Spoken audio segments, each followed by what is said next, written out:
Kanpai! You just laugh. I did because We've done the it. thing came up on the red light, so we couldn't see Yes, me start. sorry, my bad. I forgot to, you go ahead, get started while I do this. Hello, everyone, and welcome to episode 16 of Kanpai Cast. I am MDRLOz. Along with us, our usual hosts, we have Xenogelion. Yo. And Nasuth. Hello! And this week, we're going to talk about some fun stuff. But before I get onto that, let's just go through some housekeeping. If you're a supporter watching this on Early Access, we have Early Access now? Yeah, Only for I've supporters. I've wow. been doing it on my YouTube channel. So apparently, it's good for YouTube if the video starts with views. Oh, yes, always gaming that algorithm. Oh, well. So if you are a supporter watching this on Early Access, the timestamps may not be ready yet. But for everyone watching at the normal time, you can navigate to any section you want, especially if you, say, see a show you like that in the list we're talking about today. Yeah, you can go to it in the timestamps or the chapter feature of the video. Right. Yep. Also, we're on Podchaser. Yes, I found that during the week and moaned at Xeno. So now he's done some sterling work, and he, as you normally do, you poke him and he does good work. And he's now got us on Podchaser, which is another podcast searchy platformy thing that we're now on because we're trying to be as many as possible. However, it's always great if you like, subscribe, and share to other people because it's always fun. Anyone who likes anime will probably like us rambling on.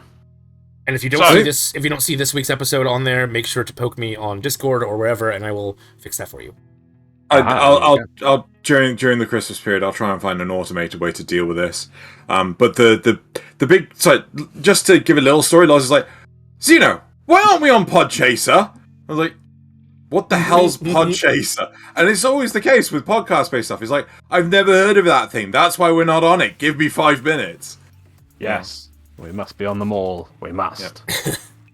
Right, also, we are entering the Christmas period. Hopefully next week I will be back on with random VR avatars again, because I think I've got VR chat back and work again. However, Xeno is now at home, so he will be looking probably a little bit darker. I imagine he might find a light for next week to illuminate his beautiful face. But, so, yes, we're going to the Christmas period, and we will try and work around that as we go, just to let you know. Yeah. Because I'm sure everyone has a disruption over Christmas. The good news is his audio will not be breaking up as bad as it usually is. Poor guy. Well, I asked you last time, and you said like it wasn't breaking up at all. Well, it doesn't until we start recording. And then it's just the worst. Right, so for this week, we asked on Twitter, or yes, I guess we did, what anime defies all logic with their characters? Shows that make you think to yourself, did that really just happen? Right. There we go. So that is what we are talking about this week. So we got some responses to that, didn't we? Yes. Yeah. So we had some recommendations. We had Mobile Fighter, G Gundam, JoJo's Bizarre Adventure, One Punch Man, Crayon Drawn Shin-chan. What's that? We'll find out. Won't we? See it? Okay. I've never seen that. Yu-Gi-Oh! And the vague response of every shonen anime ever, but I think we're assuming Shonen Jump anime specifically. So yeah, again, stuff like Dragonball Z and Naruto and that line of craziness. And then we're going to go into 6 shows that we really felt, what the fuck did I do? Why? Yeah. Okay, cool. Literally just the weirdest stuff. Let's just go through them then, starting with, I think at the top there, we've got Mobile Fighter G Gundam. Yep. Which I know, for one, is definitely a favourite or enjoyed by both me and Xeno, for its absolute hilarious. No, I already got it. Oh, you already got it? Oh, I may have. Yeah, you were on Reconguista. No. It's fine. Okay, it's fine. Still G Gundam. Cool. I should have checked with Loz, like, are these all G Gundam screenshots? I'm like, nah, these look like G Gundam. They're not. Yeah, they do. But I'm putting that side over the right way around. There we are. Yeah. Cool. Right. So someone recommended G Gundam. Like, I don't know. Do you feel that this is defying all logic? Like, you know, to me, it feels like the characters that they've set a precedent, right? They have said that, you know, this is a crazy, weird... As you say, did that really just happen? On screen right now, is the American space colony. I don't know what you're talking about. This is exactly how it is in America. That's what America looks like, yeah? Yeah. That's geographically accurate. Yep. It's spiderwebs everywhere. You know. just the Statue of Liberty, that goes right in the middle of the country. Yep. Oh, that's totally fine. Yep. And you can see it from everywhere too. Of course. In space. With a flag. Oh, followed by the American Gundam. Oh my gosh. I think that's after his defeat, and they have the flag and everything. Well, that's unrealistic. America never gets defeated. I don't know. That's now this show fits. Wraps themselves in flags. Yeah. Now this show fits. I get it. Yeah. I just love it's in America. I think it's called the Boxer or Baxter Gundam, and it's like it has boxing things and also American football shoulder pads and an American football helmet. It's just it does. Okay, so what does the show fit this? I think it does just for the style of the time. Obviously, it was in the 90s, and Japan it was definitely untempered by any form of political correctness when it came to what to do. And there's a lot of background and jokey things to do with the different Gundams that you get from all over the world. I love seeing when Japan tries to represent the rest of the world. It is hilarious. But then also, this show is ridiculous, as you can see it, with its absolutely tongue-in-cheek moments of martial arts. I'm pretty sure on the right there, who we have is Master Asia. Doesn't he punch Gundams? We punch mobile suits. Oh, yeah. He himself, the pilot, will beat up other mobile suits. Yeah. What the actual fuck? Yes, this show is what the actual fuck. I mean, actually, you know what? Actually, I'm going to get the list of Gundams up for this show. But the big thing is that with G Gundam, they set the bar. They set the bar really low, and it's like it always maintains that low bar. Do you not feel? They set the bar low and they just keep it there. Yeah, but do you not agree? I haven't seen it, but just from these screenshots, maybe.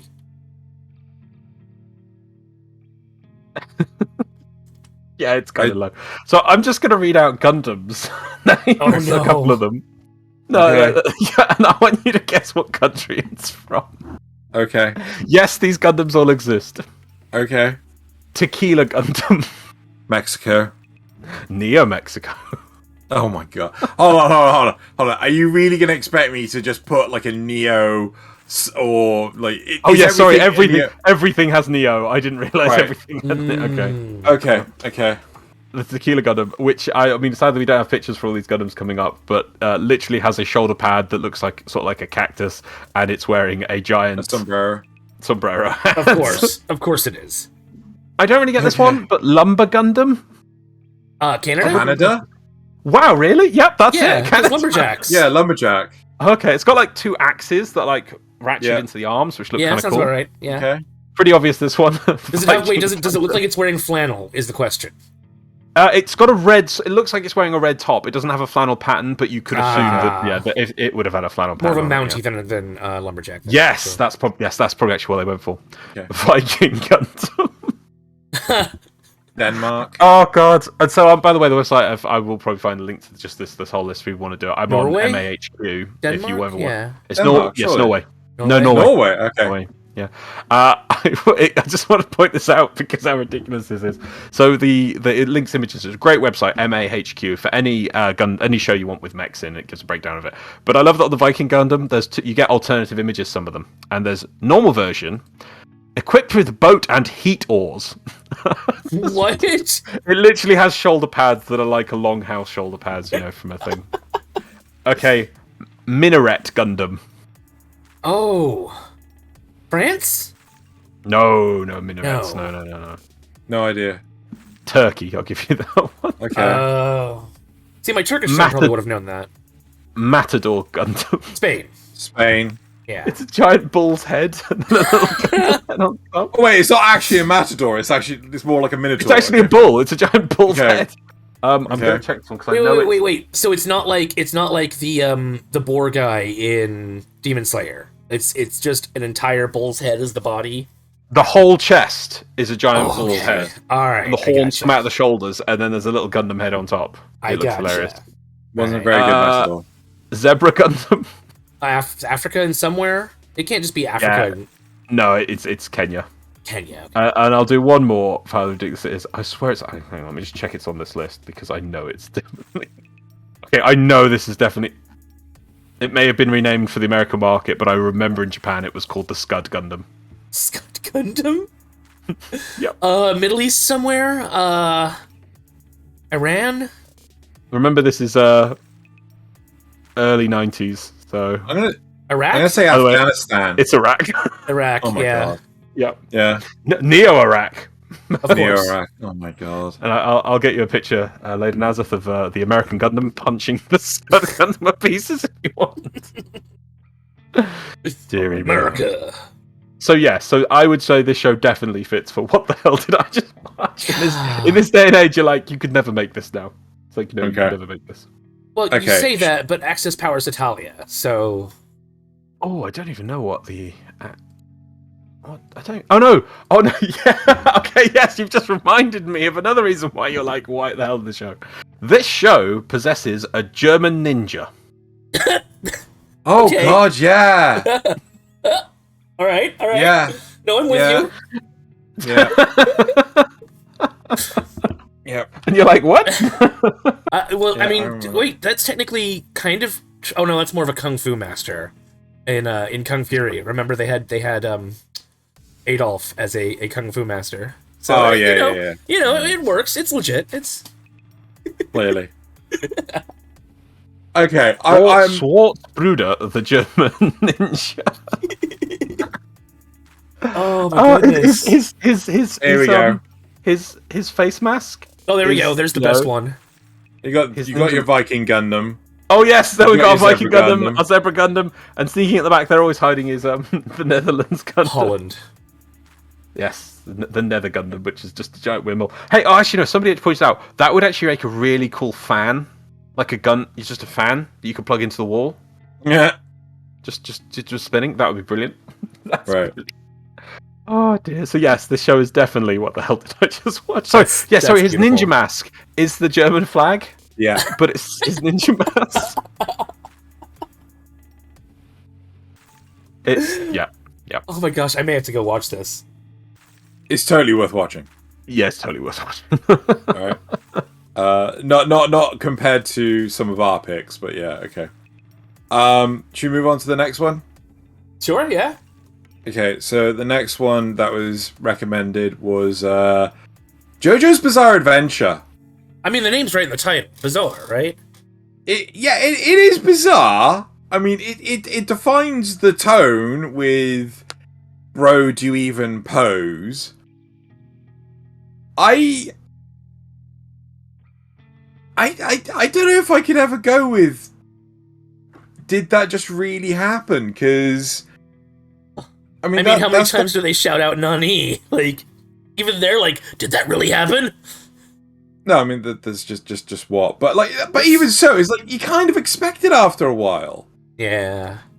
I mean, the fight between Jotaro and Dio was pretty awesome, and then there was the whole don't get me wrong, this show is extremely meme-rific. Like, you can make memes out of nearly any part of the show or series. Oh my god! Oh my god! Yeah. I'm not quite sure if I agree. This is one of those shows I really need to put on Netflix and just kind of watch sometime. Yeah, I need to start again on it. I watched the first two series and gave up, and I really need to get back into it so I can definitely join in on the comparing of it. But just what I saw, yes, it was action paced. Well animated, and would have interesting turns and turns. It would be kind of weird, but I wouldn't say I ever went. Wait, did a double take on that? Wait, what just happened? Or... So at one point in time, I think we actually had a clip of this in one of the early episodes with JoJo's Bizarre Adventure. They use their abilities and things in really cool ways. So, for example, one of the characters in the first sorry, in the first few episodes of Part 3, which is Stardust Crusaders, that she was possessed, and the way to get around that was to without killing the host, was yes, I remember this. JoJo kisses her and then uses his stand to suck out the other stand that's possessing her, right? So I can understand some elements of did that just happen, but I wouldn't necessarily feel that that defies all sense of logic. I mean, logic is kind of missing in this show. If that makes sense. Yeah. Let's say you're not an anime fan, or you're not a big anime fan, and you're not used to a lot of these crazy tropes. If you watch this... I think you struggle. You would struggle. Okay. Yeah, this is... JoJo's Bizarre Adventure, I don't think is one that you would ever introduce a fan. So, a new timer. Right. Like, we never recommended this to... I don't think we recommended this to Connor last week. But I'd love to. Obviously, my experience is just from the very early seasons. I think the first 2 seasons. Yeah. And I thought at least it was coherent. I think it'd be okay to watch if you wanted to give somebody, if they were like, I want to see something a bit bizarre. This would be on point. The story is coherent though, and the characters make sense. But you'd have to go and expect a bit weird. I know, relating to what we're watching at the moment, but for instance, the show that I'm watching, one of them, which is Love Alternative. I think. Are you actually watching that? I'm still watching it. Oh. It's near impenetrable because it makes references to locations, factions, politics, and I just literally am just... the only reason I'm able to follow slightly what's going on is because I have spent hours on the wiki trying to understand what's going on. But if you were trying to watch that as a show, it feels impenetrable because the characters are just like, wait, what, why, what, who, the UN? Wait, why are the Americans here? What, who, them? They're not with the Japanese? Oh no, wait, no, there's a coup. No, wait, who was going for the coup? What's that about volcano? Why are we moving people? So that is it just is almost incoherent to me. Yeah. Whereas this is actually a coherent show. It's just you go in expecting something a little bit different. Yeah. It plays by its own rules, but it does play by those rules. Yes, that's a good way of looking at it. Very good way of looking at it. Yeah. So I wouldn't say this is, makes you think yourself, did that really just happen? I mean, I'd be like, wow, that's weird. Wow, that's weird. That's weird. Cool. Wow, that's cool and weird. That's what I get from it. So yeah, maybe obviously at the start as you're trying to get used to the show, but as soon as you're used to it, it's just like, well, it's JoJo. You gotta expect this shit. Yeah. Right. Any other comments before we move on to the next one? No. Next one Punch Man. Wait, what? That's on this list? It was recommended by Joey, no less. Mr. Zero himself. Did that really just happen? I think he was specifically referencing something about a Saturday market. I don't remember. I was literally just thinking of that scene. Actually, I was thinking like, yeah, there one or two moments in this. Yes. Do you agree with the Saturday market plot point? Because I didn't agree with this in the slightest. No, I don't agree with it, but I do think that I was like, wait, what did the point is? Did that really just happen? Yeah. And obviously the it's not too much of a spoiler really, because the character becomes all emotional and all the characters around don't seem to understand why. Yeah. He then obviously finally punches the villain, which has been hyped up for a while, and then just gets obviously destroyed. And you see Saitama, the main character, almost seem to have a breakdown. And the breakdown is simply because he missed the coupon special event day or something at the local shop to buy his groceries for cheap. Yeah. And he seems to almost have a meltdown from that. I can appreciate that one point. I was like, because obviously the character has, on that one moment, definitely in this show, I can appreciate that. But because it's just.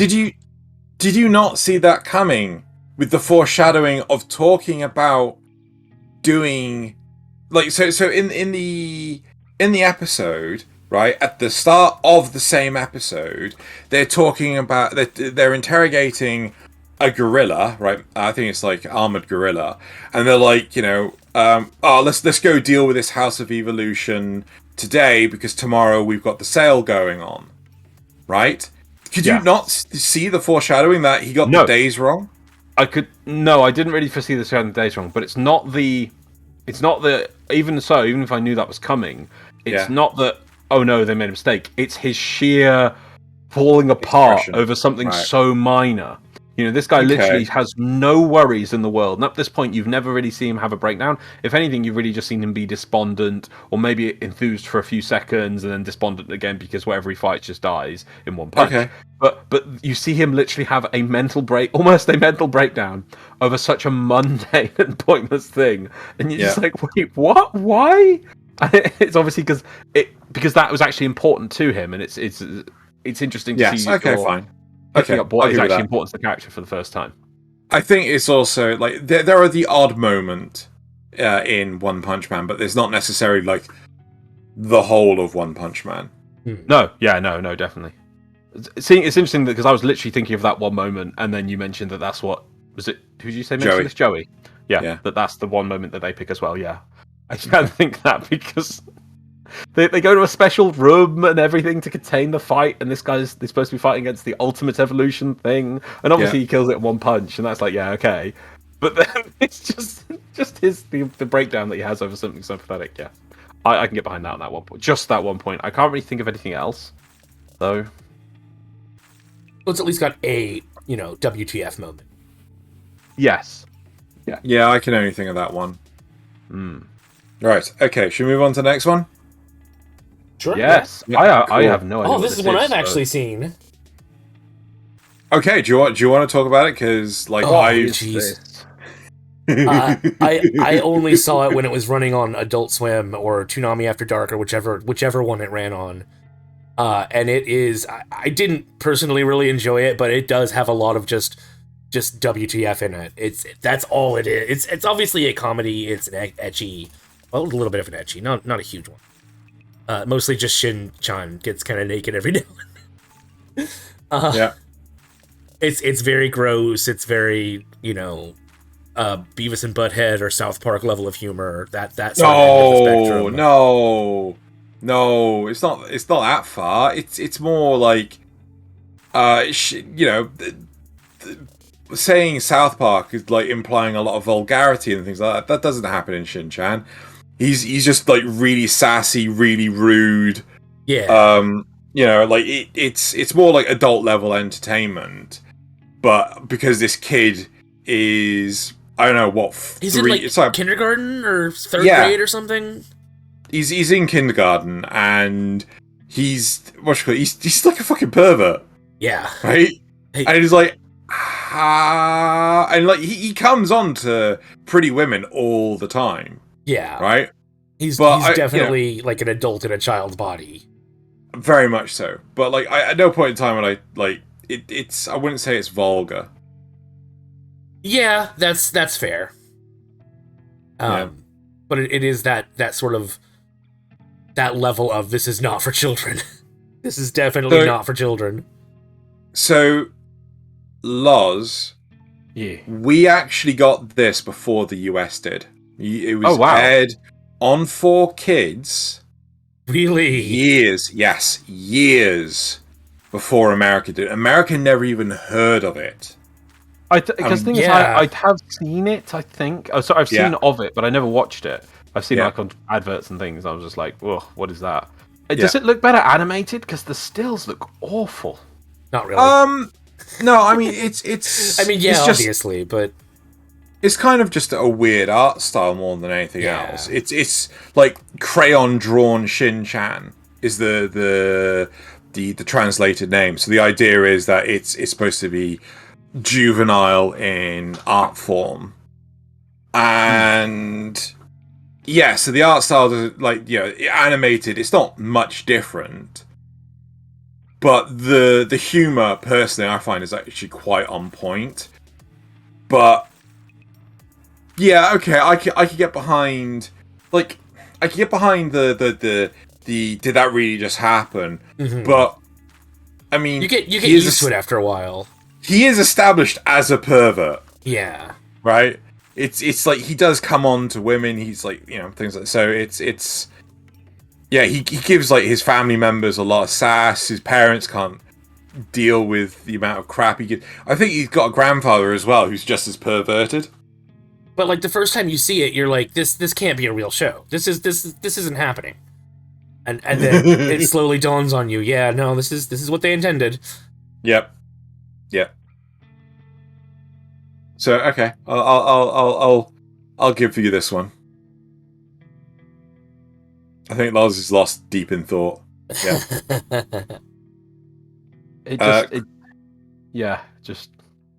I mean, have you seen Panty and Stocking with garter belts? No. Oh, another Gynax series actually. Yeah, that's true. It's very much in the same sort of vein as that level of zaniness. Oddly enough, that one was designed to be very much inspired by American comedy shows like South Park. Yeah. Panty and Stockings. But it was so unliked by the world over. It was one of the last series Gynax did before they went under. So, yeah. I mean, I liked it, but it, I understood that it was all just supposed to be a parody. Yeah. So yeah, that's Crayon drawn Shin-chan. I just watched the images of it. I'm like, wow, okay. Yeah, the images do not do it justice. Like, is she coming onto him because he's wearing a sumo suit? I don't know. It feels it. Can you explain a WTF moment from the show then? Oh, it's been too long since I've watched it. Yeah, it's been too long since I've watched it. Right. But there are instances where he is so when he's being cheeky to people, often he will moon them. Yeah. He will actually show his butt to them, which is not in here because I start dancing around. Yeah. I think there's even with that whole Japanese thing where full frontal nudity isn't necessarily seen as, depending on the context. I think there's even sometimes where you get to see his little winky, sort of like with Goku when he's young. That sort of thing. Before they edited it out. Yeah.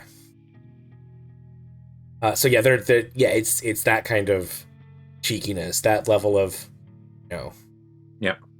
What the fuckery.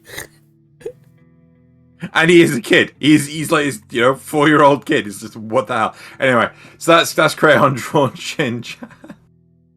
Should we move on to the next one? The next community one? Yeah. Right. I think Loz needs to get away from this, which is so the next one is Yu-Gi-Oh!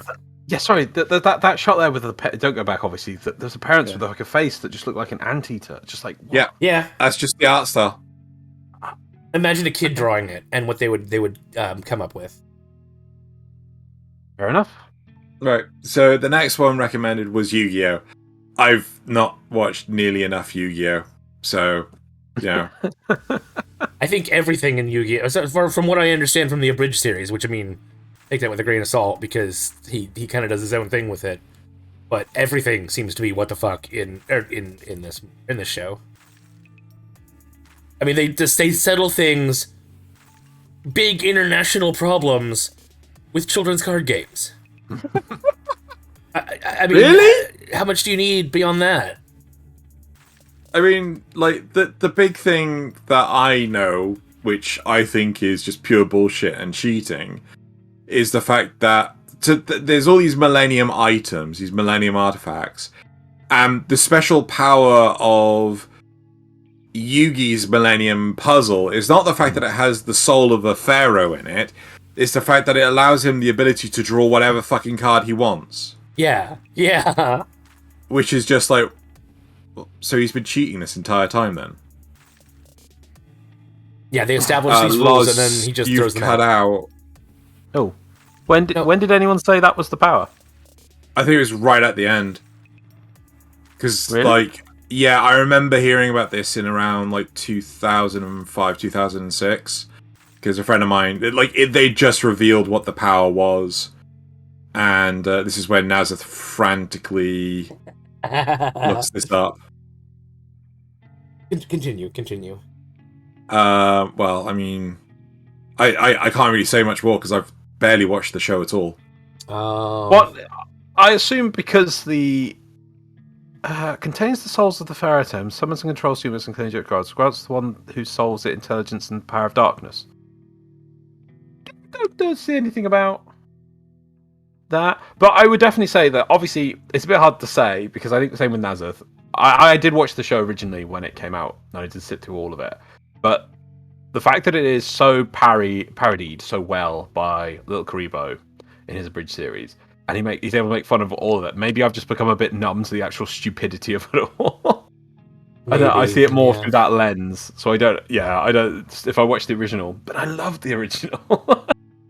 But I suppose silly things happen. Like, I think they decide the ownership of multi-billion-dollar companies on a children's card game, or the multiple times of saving the world with a children's card game. Or let's watch the children card game TV channel. Yeah, 24/7 of watching people play card games. Oh, no. I think I'm wrong. I think it became such a meme. Sorry, what were you gonna say, Nasuth? Apparently its main power is to start and control shadow games. Right. I don't know what it means by control, but... So, from the looks of it, it became such a meme that effectively the theorized actual power of the Millennium Puzzle was he could draw whatever he wants, because it's always when he's on the back foot he then suddenly is drawing the card. You know, I believe in the power of the heart of the cards, and he draws the exact card he needs to turn it all around. So I think it's because I just did a quick Google search and seeing Reddit posts and things like this, I'm like, oh, that would make more sense, wouldn't it? So yeah, maybe I'm probably wrong. It's just it became a meme. I just went on what people told me. It's got a bunch of powers, though, apparently. Sheesh. Yeah, it does allow you to manipulate the minds and souls of others. Yeah. Point. So Mind crush! You know? Yep. Right, okay, so... But actually, yeah. I can definitely actually... Trying to think of it critically, that you watch the show and it's like, oh yeah, okay, so it's ancient, there's some link back to ancient Egypt and everything, and it's something to do with monsters back then that you saw magically, okay. But then it's like, but this card game that I actually just thought for another moment, this card game we're playing, we're not just playing, I don't know, random pieces of cardboard with some cool monsters on that I just doodled some pictures and put numbers on and that'd be cool. No, these are actually exactly the same as the monsters we summoned back in ancient times, which we summoned not on card, but on stone edifices that were our cards. Yeah. And then also my next favourite bit is the Egyptian god cards, right? Oh god. These cards are so ridiculous that there's only 3 of them. Yeah. And if you try and make any more copies of them, the Egyptian gods will curse you and kill you. What? Yeah, you can't. So Pegasus remade the Egyptian gods. He made the 3 Egyptian god cards. He made 1 copy of each. And then if you try and copy those cards, when you try and play them in a game, you'll get like struck by lightning or some other nasty thing. Like literally, it's a piece of cardboard with some doodles on, and if you try and have a copy of it, also, what the fuck was going on in that last picture? Why was Joey dressed in like sackcloth? I will when it loops around again. Tell me, it was probably the time when they go into VR. As I think it's a bit of filler when they go into a VR game. Yeah, you're probably and right. Joey is a barbarian, so he's wearing sackcloth. If it loops around again. In fact, actually, I could probably... No, it's not a huge... Let me go... I could probably find it, actually. Is it images? What year is this? 88. 98. Sorry, 98, sorry. 98. Oh, it's... Oh, 19... Oh, God, 1988. 88, 98. Yu-Gi-Oh! Let me just have a look at the images. Yes, if he's was he on? Was there 3 of them and he was on the right-hand side? Yeah. They're in a VR virtual world, which again, it's like, let's make a virtual world in which you still use freaking Yu-Gi-Oh cards. It's time to duel! In VR! Actually, interestingly, There's even actually more WTF about this, actually. The original... I think it actually was made in the show, because I have watched it, actually. The actual manga for this, the original manga, is super dark. Like, really? the first season of it... Yeah, I think it's called Season 0. I think because they rebooted it and made it a bit more kid-friendly. But the Pharaoh is evil, basically. And he makes bets with people. He's like super gambling about everything. And if people lose to him, they die. Send your soul to the Shadow Realm. Well, literally, he'll just have games of chance with people about guessing. I'm going to draw a card. If it's higher or lower your card, and we'll see who wins. And people think, aha, I've got the advantage. And then he wins, and then they will suffer some horrible fate. And it's not played for laughs at all. Amazing. And Kaiba has green hair. Amazing. No one knows why. But yeah, so there are some absolutely crazy stuff with it. Let alone, actually, this is how crazy this is. Then obviously we've mentioned it before, the 4Kids alterations that were made. Like invisible guns. Oh, yes. Yeah. Where the had, they could have at least done what Spielberg did and put walkie-talkies into place. Yeah, that could have worked.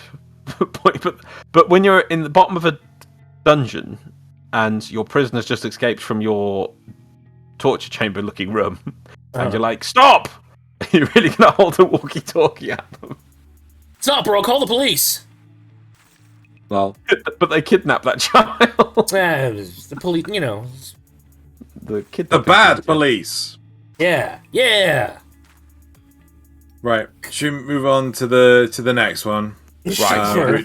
Which was labeled as every Shonen Jump ever. I'm gonna put DBZ up here. For sure. Yeah. There's there's a good one right there. Yep.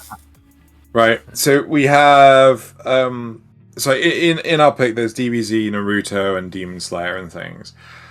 I mean, some of them, yeah. I don't think Demon Slayer really has that many did that just happen moments, because it's all very well laid out and built up. DBZ for sure does. Really though? Because it takes 3 days for something to actually fucking happen in DBZ. Okay, yeah, but when it actually does, it's like, what the fuck just happened? I mean, if you couldn't see that something was going to happen in DBZ, I mean, you must have skipped ahead 3 months worth of. I guess when they killed Krillin, that was kind of one of them. Oh gosh, I'm trying to think of some other ones. It's weird because most people just watch Dragon Ball Z, but if you watch Dragon Ball, people dying's not that big a thing because people die more. Whereas in Dragon Ball Z, apart from at the start, in the first, I can't remember how long the first set. When they kill Tien and Rad and Yamcha and everything, yeah. Yeah, I suppose you do lose them. Yeah, it just feels a bit weird that Krillin died. Yeah, I do get you on that one. Maybe it's because we see them all in the afterlife. Yeah, doesn't feel that bad, does it? And we don't they just get blown up, and that's kind of it. Whereas Krillin gets literally tossed around on top of Frieza's head. What did Krillin do in the Saiyan saga? Coward in the back and cried. Cybermen? Did he? He beat up one of them that was as strong as Raditz. Congratulations, you proved that your Raditz is stronger than ours. Why the rich shows always come? Nappa here is worth 2 Raditzes. I myself am worth 10. But what else did he do? He wasn't in any fights or anything. I'm pretty sure he didn't fight anything during the Namek saga. He cuts off... Oh no, Yajirobe cuts off Vegeta's tail, doesn't he? Yes. No, it is he cuts Jirobe. off Gohan's tail, isn't it? Doesn't he? No. Oh no, you're right. Piccolo blows up the moon and then pulls out Gohan's tail. No. But he grows it back and turns into the Yozuru and ends up crushing Vegeta in the end. Yes. I think you're right. I think it is Krillin who cuts off his tail. No, Yajirobe. No. Yajirobe cuts off it's Yajirobe. Vegeta's tail.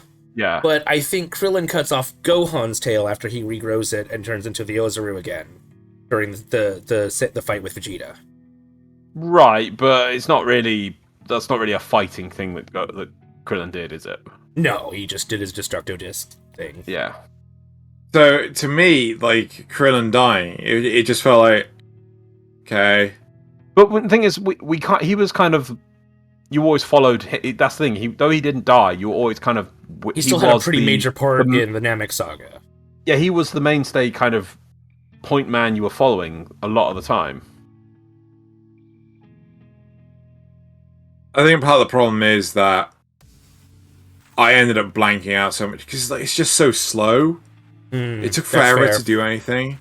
That is fair. And it's sort of like, you know, when something important happened, so to speak, I was just like, I'm so disengaged. What about early on when Goku was on Snake Way and he ends up with the woman, the snake lady, and then she turns into a giant snake and tries to eat him? That's a very kind of what the fuck moment. Also, the entire Home for Infinite Losers, which is just hell, but you know what I mean. I don't know. I just don't know if you can convince me on this one. Well, on Dragon Ball or? Oh yeah, Dragon Ball Z, or just what you call it, the Shonen Jump stuff in general. Well, the only one I can think of, because I've not seen any of it. One Piece. Does One Piece have any WTF moments? I can't speak about One Piece. Yeah. I mean, the problem is that Shonen Jump stuff in general. I mean, the problem with One Piece is that it takes, you know, so long for anything and so much of it is just a recap of. So it suffers from the same problem. Yeah. So. Oh dear. I mean, they've just recently had their 1000th episode. I thought they already had it a while ago, but you know. Anyway, so should we move on to our stuff? Yes. Cool. So this whole week, in fact, I think longer than a week, whenever we were doing anything, I would tell these two, but why aren't we watching GunBuster? Oh god, and then we did. Sat them down in one evening, because it's only 6 episodes long, but we finally watched GunBuster. And I'm so glad I did. Yeah. Oh my god. Because this show... You want to see crazy. You go, Nasuth, you go. So it's another Gainax. It's like one of their I think it's their... We figured out it's their second or third project ever. And it's you wouldn't believe when it starts out and they're in a school teaching these children how to pilot mechs and having, you know, school drama with cliques and bullies. Bullies and all that. You wouldn't expect that it would go from there to 6 episodes later, because it's only 6 episodes long. Oh, hang on. You hit the spoiler tab. Oh, yeah, yes. I do want people to watch this one. Yeah. So, why is it not? Did we both hit it at the same time? I didn't hit it. That again. And again. You know what? It says it's on. Oh, yeah, that's weird. Why is it not? Why is it? Pause? Yeah. We're back. We have recovered the spoiler tag. It is now there. Spoiling. Spoiling away. Spoiling things for everyone. So yes, you go from the very start where they are at school. All that stuff is happening. 6 episodes later, blowing up the center of the galaxy. Just the entire center of the galaxy wiped out. And it's like, how did we get here? What? Yep. Because I mean, you'd think. I mean, even in 6 episodes, you'd be able to kind of get there logically. I don't think they really do. The escalation is just so random and bizarre each time. Yeah. It just escalates. They're like, we had one black hole weapon that worked and destroyed this section of this small tiny section of the galaxy. Let's take the entirety of Jupiter, compress it down, and somehow that will blow up even more. I think they compressed it to 1/30,000th of its original size. Yeah. All that mass. Then they stick it in a giant egg bomb and they chuck it at the center of the galaxy. And the weirdest part is that, like, a lot of it is very scientifically accurate. Not all of it. It tries to be. Yeah, like, you've got this weird show about school children and blowing up the universe, and yet they kind of every now and then slow it down and, throw in some science stuff, and it's very totally Whiplash. Like, so I do really enjoy this show. Oh, it's great! It's amazing. I want to preface all that. One thing that I actually had to have Loz and Nasuth sit down and explain it to me because I didn't fully understand the physics behind it, but the near light speed travel stuff, and I was like, oh, that's really cool and everything. And they actually do eventually go and explain it, but they only explain it realistically in the show itself as a block of text, which, yay, fun. So that was a little... Huh? We didn't watch it, but just to let anyone know who does want to pick up GunBuster, there is an accompanying, I think, 9 episodes of GunBuster. 6. They're only short things. Is 6? No, 9 episodes of science. 6. Is there? Yeah. Okay, there's a couple. Well, must be, yeah, because I remember them on the copy I had. They were after each episode. There was a little GunBuster does science thing. Yeah. And so yeah, they do explain some of the stuff with that. So it's really cool and everything, but as previously mentioned, it was 8. yes. When I looked, it was 6. GunBuster science lessons. GunBuster 1 to 8. DieBuster 1 to 3. Okay, well. Anyway, regardless, there's a number. It's more than 6. Sorry, it's more than or equal to 6 and less than or equal to 8. Oh, it looks like they may have added 2 of them in 2012. Oh, right. Okay. Maybe those are for the movie because there is a movie. But the tonal shift in this show from school life, teaching students how to pilot mechs. Mechs doing push-ups and jumping jacks.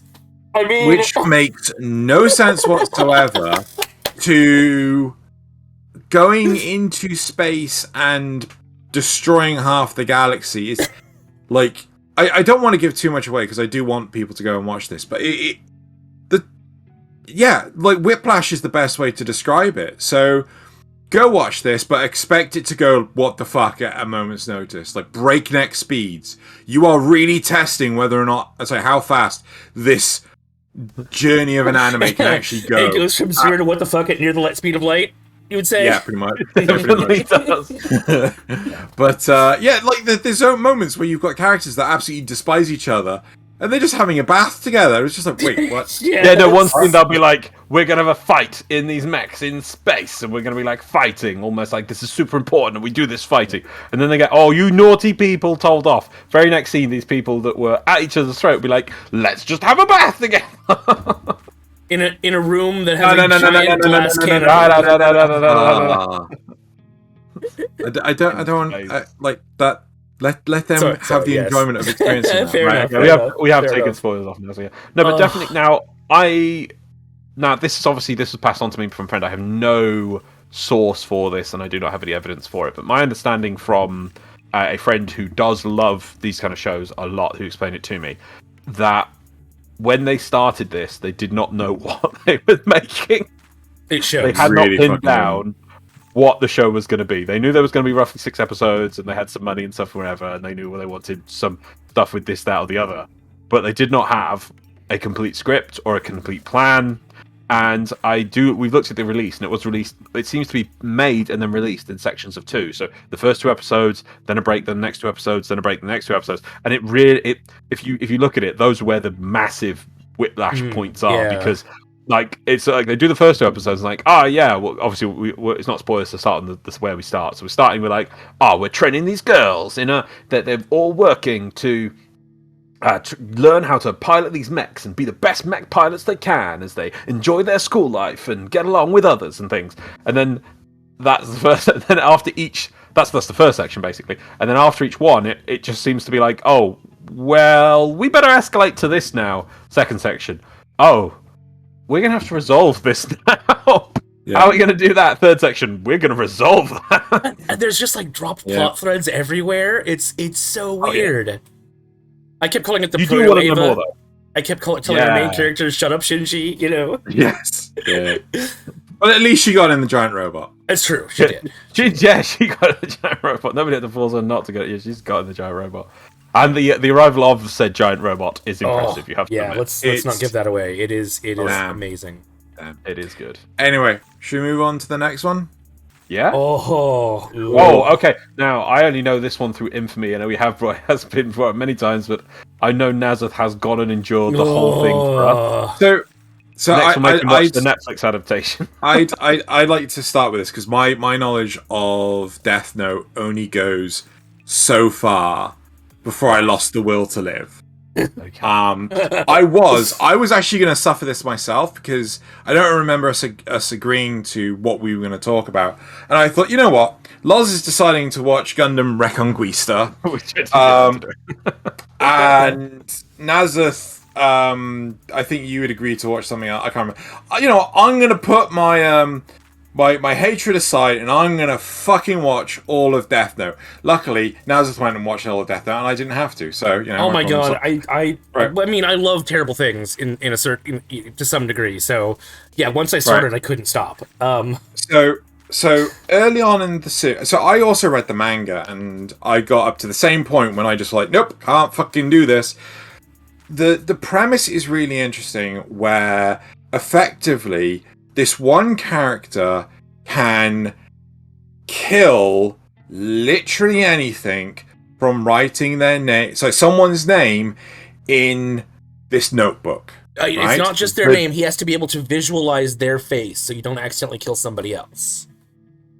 That's nice. However, he has this magical powers, this completely 100% supernatural, it cannot be explained via any other means, superpower. And then we have Sherlock Jesus. We have his... We have Golem the hero. Sherlock Golem.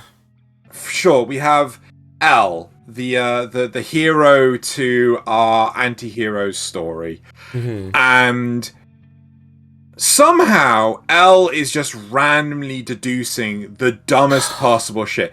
Any logical human being would go, "Shut up, child. You don't know what the fuck you're talking about. That's not how real life works." But no, apparently he is some sort of super amazing Sherlock Holmes-esque character that can solve any crime by just bullshit. Pretty much. Yeah. But and for some reason, the police just start listening to him, even though they have no idea who he is. He just speaks to them on a screen with a voice modulator. It's like, okay, yeah, that's fine. But at one point in time, our anti-hero, Light, and our... You know, he's not a villain, right? He's not really an antagonist, but, like, you know, the opposition, our Sherlock Holmes, L, they go and they are playing a tennis match against each other. This is word for word what happens. They are playing the tennis match against each other, and you can hear the thoughts of each other, and they are thinking, he thinks that I think that he thinks that I think that he thinks that I'm the supernatural killer if I win this tennis match. Yes. And L is doing the exact same thing on the other side. If I think that he thinks that I think that he thinks I know that if he wins the match, he's the killer, so he probably won't win the match, and that means he's even more suspicious. How'd you come to these leaps in logic? How on earth can you possibly justify, in like a court of law, oh, he was the the bad guy because he won a tennis match? It's just bullshit. It is like there is no way it could possibly happen. It is 100% if you've ever seen Princess Bride, it is the battle of wits from that. But I'm too smart. I know you'd put the poison in your cup, so I definitely can't drink that one. It's that. It is that. No, that's what it's trying to be, right? But the problem, so the example that Nasuth is giving with the Princess Bride, the Battle of Wits, is that they are trying to fight each other with our hero trying to get past this mercenary, right? The mercenary has got 2 cups on like a tree trunk or something like that. Yeah. One of the cups has a poison in it, and they are trying to psych each other out, trying to get the other person to drink the poison, right? Now, we've lost Loz. Now, that makes sense, because they are opposing characters, right? They know they are opposing characters. So the Battle of the Minds logistically makes sense for it to... This is the first time our anti-hero and our Sherlock Holmes have ever faced each other. That's actually not true. Isn't it? I thought it was. They met earlier during a graduation ceremony. Right. Or was it a graduation or test? It was something. And L literally tells him, "I'm going to let you in on a secret. I'm L, and I think you're Kira." He literally flat out says it. And then the Battle of Wits happens later. With no evidence whatsoever. Yeah. Yeah. Well, his evidence, it's really weak. He thinks that he's like, I have deduced that, because the killings happened at these times, he must be a school student. There's so many other possibilities besides that. Because he's got some, certain parts of information, he must be related to the police somehow. Okay, I can kind of buy that one. Therefore, it must be the police chief's son. But you're starting on a faulty premise. Has son. Light Yagami is the police officer's, the chief's son. No. But even so, you're still applying bullshit it's still faulty logic. Yes. Because you have no murder weapon. You have no method of how these people are dying. They are dying of heart attacks. There is no evidence whatsoever that they are dying from a murder. Right? And if... Right, this is as far as my knowledge goes. But if the narrative takes a twist later on down the line that, L knew about the Death Notes all along... Right? Then how on earth could he possibly deduce that, these are even murders? Yeah. Well, I think Kira announces it, maybe? I don't remember. Yeah. I know at one point he starts making people he starts testing... What's the murder weapon? Yeah. I don't know what the murder weapon is, but I know you're the bad guy. Yeah. Like, he starts testing his powers and with the note, because if you just write the name, within 40 seconds they'll die of a heart attack.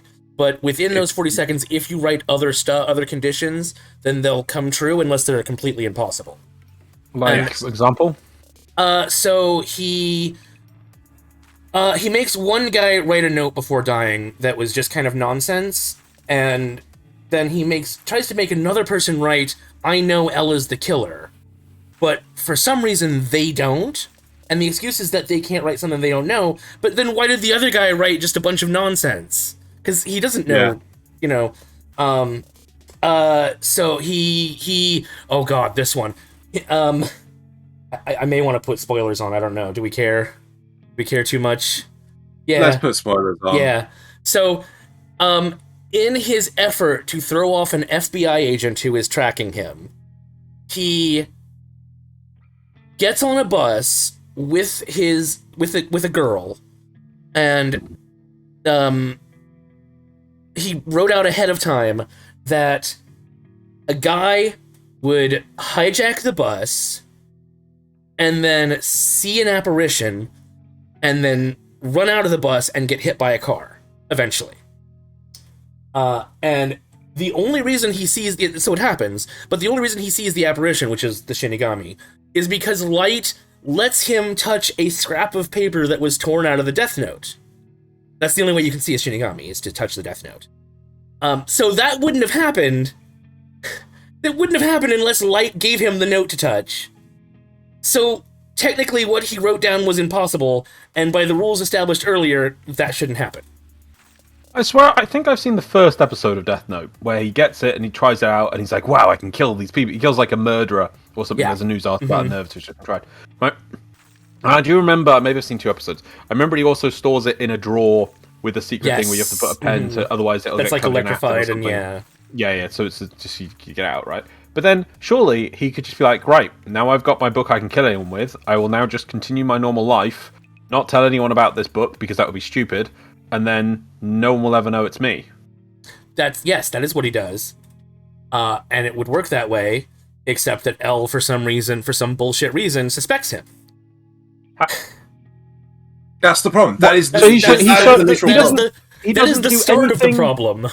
He doesn't let anyone know outwardly about the thing. He doesn't. Not until much later, when somebody else who has a Death Note finds him, is trying to contact him. That person he lets know. Right, and I think a couple of other people too, but it's way. I mean, like literally people dying of heart attacks. If I did that today, if I saw people dying of heart attacks today, I think, oh wow, there must be some reason why. I don't know. I mean, I'm not going to make any things on the current situation with him, but I mean, I would assume there is a thing happening. Either it might be someone is assassinating them through some means, but I wouldn't guess. Ah, yes, with a magical book, they write that it's definitely you school kid. Do you know what school kids are? Well, school kids are useless. Yeah, yeah. I was a school kid, and I was useless. Right, so that's the big thing. Is like, we can't establish motivation, right? We can't establish method. How on earth can you determine who the murderer is, right? The person writing this, did they never think to watch a cop drama in their entire life? Yeah. Right? Yeah. I enjoy... Oh god, this picture. So they put bugs in his room at one point, right? Because they suspect him, right? So they put bugs everywhere and cameras, and he's like, right, I'll get... Because they think if he watches the news and people start dying, then it's him. And he's like, right, I'll get a bag of chips and somehow put a tiny little TV in there that I can listen to, but they won't hear. Okay. And with my right hand, I'll be solving math equations for school. With my left hand, I'll take a chip. And when I reach into the bag, I'll write the character of somebody's name. I'll eat the chip. Oh, and it's just played so over dramatically. It's my god. So how can you legally justify bugging a citizen's room? They don't care. They're in a special task force. See, they literally at one point say they're going to execute him if they catch him, without a trial or anything. This is like just above the law. Yes, but they have to stop. But what? Because is there any proof? Are they like a supernatural task force that investigates supernatural things? So there's. No, Loz, no. Yeah. Ella's just the amazing detective, and so they all go along with him. Yeah. It's so stupid. But surely it's like, sir. So what's your logic, sir? It's definitely this child, this school kid child from this one little thing. Sir, the country's full of school children. We've got loads of them. No, it's definitely this one child because of reasons. So right, and how's he killing things? Is he traveling around, sir? No, he's doing it from his room. Hold on. One thing I will say that was actually really cleverly done was that the second L announced that he was hunting down Kira, he did it on national television, and immediately Kira killed L, right? Or so he thought. He killed someone, like a prisoner on death row, and it wasn't broadcast nationally. It was broadcast in different provinces. So each province had a different broadcast so that they could narrow it down to the specific province. I thought that was really clever. Do you know what would have been even more clever? Not actually announce that to your murderer. Yeah, they tell him that after it's done. They're like, yeah, we did this. You've been tricked. Now we know you're in this area. We've tricked you. Oh, wait, so they do that incredibly clever thing. Yeah. And instead of going, right, we can use this in the future as well, they announce that what they did. So to the murderer. Yeah. So that as soon as the FBI agent starts following him, he's like, this must be because of the broadcast. I have to be clever about this. So I assume what they had to do is legally change the name of the person, and also because then he has to visualize the person because he saw... No, because all we know about L is that his name is L, and so the guy they got was Lionel L. Lindell. Yeah, he goes by the letter L. Yes, yeah, right? his actual name is like Ryuga. No, Ryuki? I don't know. Oh right, so I assume the prisoner just has to says I am L, thus they can be killed by referring themselves. And because his name was Lionel L. Lindell, it makes sense that his name would be his name would be L.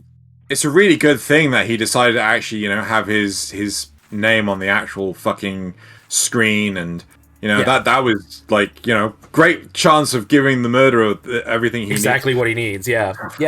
Anyway. So that's really clever, and then they just let you know, we know it's you somewhere in this region, right? Yeah, it's just, oh my god. So, at one point he gives up the Death Note, and by giving up the Death Note, he loses his memory of it, and he does this with the intent to work on L's team, or gain L's trust and work on L's team, and at some point in the future... set up somebody else for the killing. And at some point in the future, somehow, he knows he'll get the notebook back, and at that point he'll have L's real name, his face, and can kill him. It's such a convoluted, shitty plot. And then he does it, and they just introduce a new character, who's named N, who is the exact same. What did you do that for, then? Why? It's so fucking contrived. It's it literally just feels like they're making stuff up on the spot. It's actually, speaking of which, I'm pretty sure Death Note's actually Shonen Jump. Every Shonen Jump ever. Right. Anyway. Well, okay. I think we've done that one enough. Shall we move on? Yeah. If spoilers are turned off. What, spoilers? Press it better. Do you want me to press it? Oh, that might actually have been it. There we go. It's because I was focused on the notebook or the notepad. Okay. Never be focused on the notepad. Pick up this potato chip. Right. The next one we've got is Overlord. Oh god. Who wants to take this one? So I will start off and say that I have always seen Overlord be mentioned. I think my first knowledge of it was in the Isekai Quartet, where I'd watched all the other shows and enjoyed them, which was Konosuba, Rising of the Shield Hero, and the Saga of Tanya the Evil. And I did not know about Overlord, but it looked like interesting. There's some cool characters, and I wanted to know more. But I never got around to watching it. And then I don't know how we all decided to watch it together. I do not know how that happened. Why did we? Because people were defending it, saying it was the best isekai ever. Oh, and yes, you didn't like it, and I'd never seen it, so we all sat down and watched it together. And you'd watched it in the past, but you hadn't finished it, and so we started on season 1, and we watched all the way up through season 3. We're ready for season 4, which we'll all watch together when that comes out next year, I assume.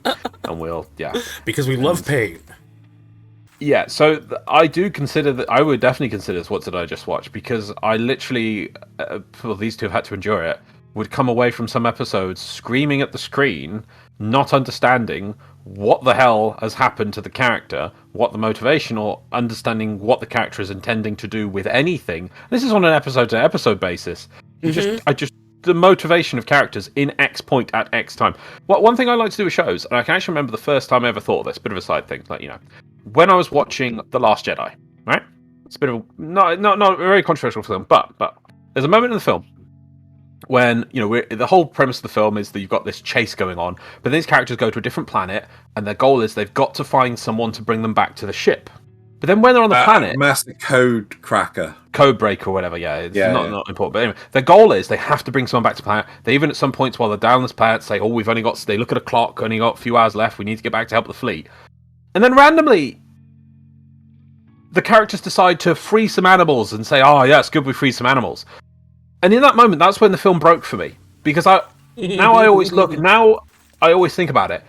Freeze frame any piece of media you're watching and assess what is the motivation of your character at X point, and what are they trying to do, and what is in theory going through their mind. And that point break for me. because the characters had escaped to prison, and they didn't go, right, now we have to find the Codebreaker. They decided to free some animals and have a rampage through the town, and they're like, that was worth it, right? To hurt them? And then they let the animal go, now it was worth it. And I'm like, guys, have you just been hit on the head or something, or confused? The Codebreaker? You're after a Codebreaker? What has that got to do with anything? It was supposed to be some weird anti-capitalist message. But the characters literally just seem to lobotomize themselves from their actual project and goal. They have to get the Codebreaker. The fleet, they're trying to save the whole rebellion, and instead they just completely abandon that for some reason to go let some animals through a town and think that's important. They didn't try and do that to find the Codebreaker. In fact, they might have killed the Codebreaker by doing that. It literally, the characters' minds were just I could just see it in the cinema. I'm always going to remember this moment. It was like, wait a minute, what? Why are they thinking this? What are they doing? Now, Overlord has that on an episode basis. Every episode, I'm like, but why did you do that? Because you said earlier this was your goal. Or how does that help you? Why don't you just do this? And then, can you give us a running example? So the entirety of season 2. No. A proper example. Should we spoilers or just give a generality? Spoilers away. So here we have our main character, which is Skullman, which is really cool. He is Skeletal, Skullman-y thing, right? Ainz Al Ghul, I think he is. He makes an entire false persona. Where, so in his skeletal form, he is a super ultimate powerful guy. He has more magic than anyone on the planet. He's a literal god, basically. He is as close to God as possible. Yeah, I bet he may even a spell for making an alternative dimension. I wouldn't be surprised. He is the apex magic user by miles on the whole planet.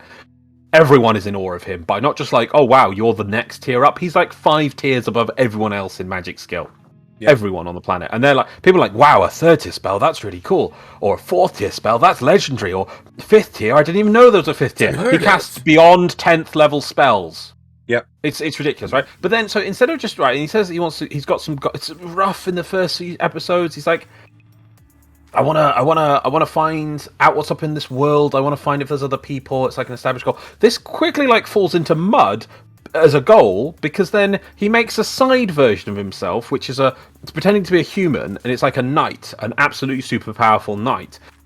And then he goes and tries to increase the reputation of this knight character persona that he has created for no reason. It's not like so he can gain extra knowledge, because his team of NPC characters that were his NPCs that are now alive, basically. He's already got super spies in there, and they can sneak in things, so he doesn't need that. He doesn't really need. He says he needs money, but in reality, he could probably just A, create money, or B, just crush whole continents with his mind if he wanted to. I wouldn't be surprised. Reality slash. Yeah. Or if you wanted, if you had to do it in a mundane way, he has a near unlimited level of amount of undead. He could literally just make food, troops, whatever he needs. So he doesn't. But for some reason he needs money. There was only one point that he did need the money. He expended it to bring one of them back, but that was super rare and things like that. So it doesn't make sense. So it finally gets justified why this character exists, and you're like, okay, so you spent 3 seasons. Sorry, they spent the first 2 seasons aimlessly doing anything. Then the 3rd season, he remembers, oh, wow, by the way, I'm an evil magic sorcerer. Time to conquer the world, like I sort of was planning to do. And he gets on and does it. It's like, why wasn't this season 1? Mm-hmm. And then they try and justify this side character that they've been building over 2 seasons, that it's to trick the people into not minding that they're being controlled by a demon lord, sort of, because he'll save them, sort of, but not really. That was the whole justification for it. The entirety of season 2 doesn't even matter. Nothing that happens in that plays into season 3 at all.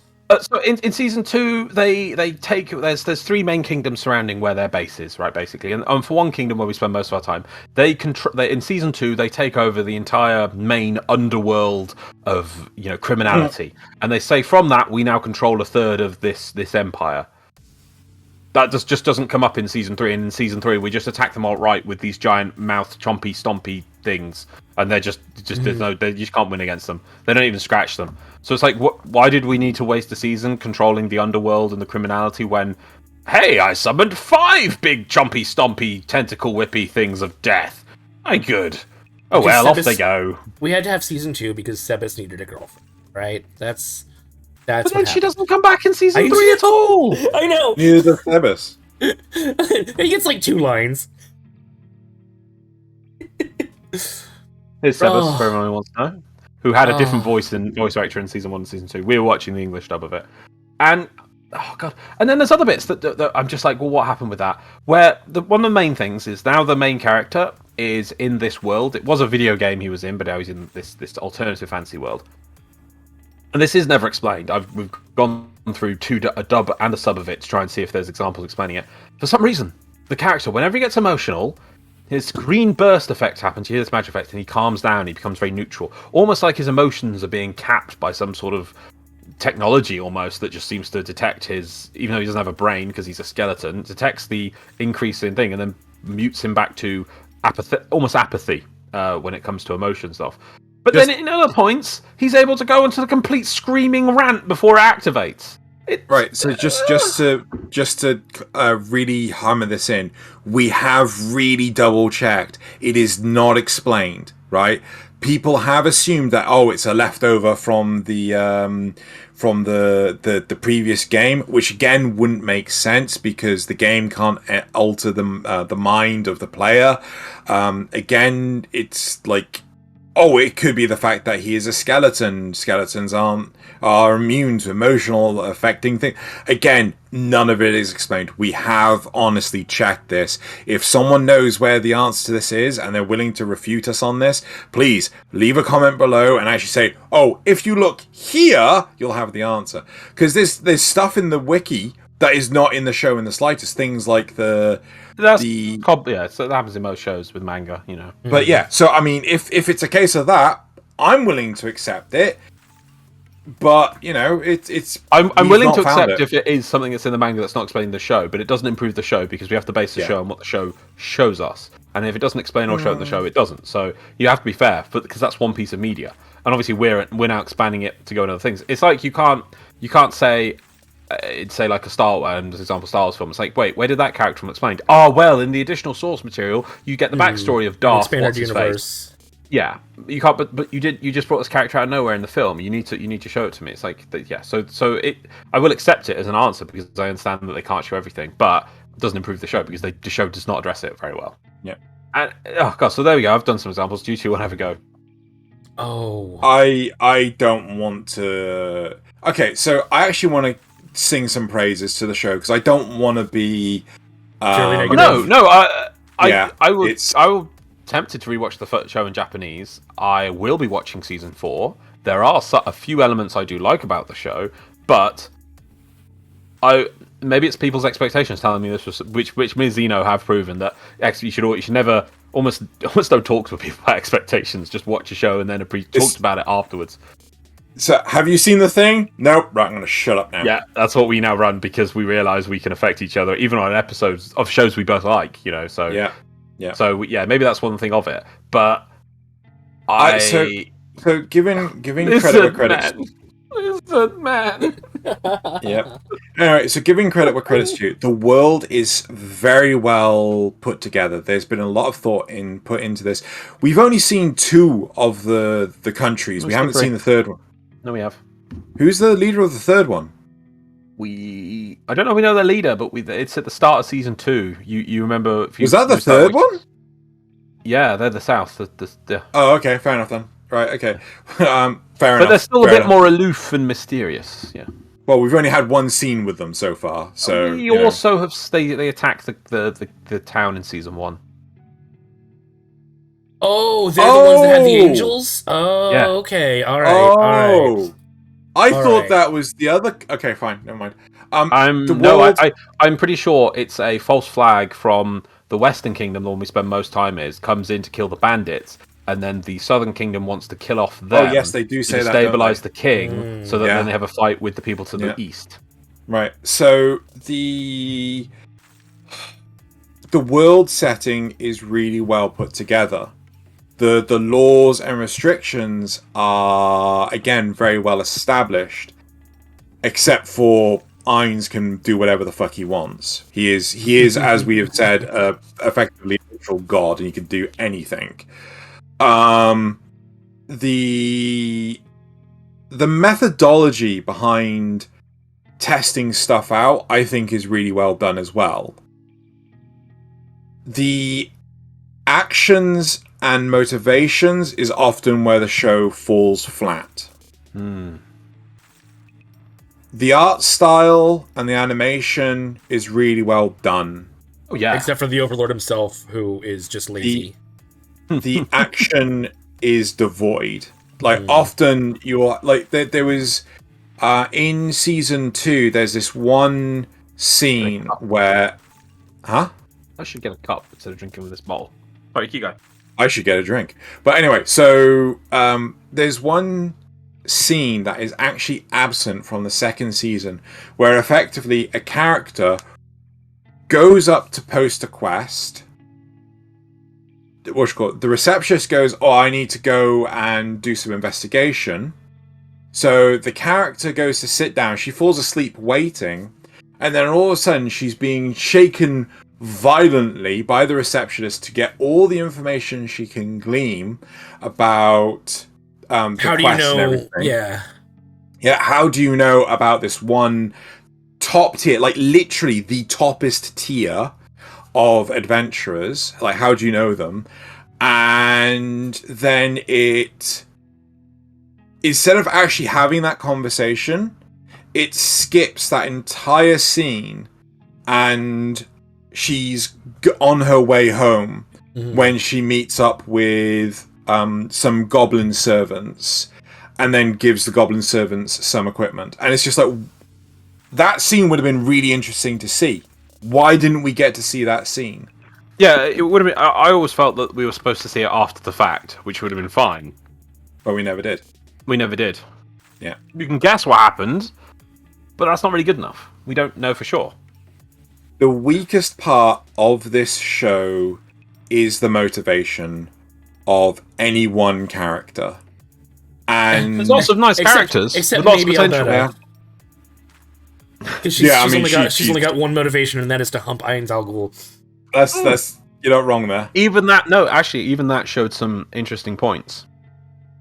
Oh, we are in spoilers. Yeah, no, there's some points in. Maybe it's because season 2. There's a point in season 2 where it almost feels like she's annoyed at Ainz and how because he won't kill the human girl that Sebas likes. And she does sort of sit in a room and say pathetic, and I'm like, oh, what's this going to lead on to something? Oh, this is interesting. Yeah. Is there a conflict in her between her love of Ainz and her obviously she just despises humans or whatever, and there's a bit of conflict there. I wonder if that's going to play out in interesting ways, like that she starts doing things of her own, believing it's for her love and for his own good, and thus, but it's not what he wants. Like, oh, that'd be interesting, but just has like the potential. Maybe it will go somewhere later. Yeah. That's the thing that annoys me is I see potential here. Especially, I like the characters, and I love the concept that they're all weird and wacky because they were his guildmates' tastes NPCs, of characters. They all made what they wanted from a character, and now he has to deal with them. And they're almost like that's how they're fixed. They got now. to be every player got to design the personality of their NPC. I think it was yeah. Uh-huh. And so that's they do reflect the players that we never see except for like one of them at the very beginning. This scene though. Oh yes, yeah. That was probably my I hated what the fuck moment. I need to step in. I don't want us to go too long on just Overlord. Fair enough. So if you guys have any points you want to, I think we went longer on Death Note, to be honest. My final point was that the abridged series we wrote in our heads as we were watching is way better than the show. Okay, actually, because we're still on spoilers, I'll finish with this. Definitely has one absolute WTF moment. I'm like, we don't watch that, and that is Lizard Man sex. Lizard sex. God, yeah. That was a thing. Yeah, right. Yep. So this show definitely completes that and that was hilarious. It was so good the way it was handled, but yeah. Oh. Right. Should we move on to the next one? Which is, I say shall, we'll move on to the next one, which is actually Bleach. So I asked a friend, the question of where do you think that shows are making it up as it goes along, where it defies logic and where characters do some really WTF moments.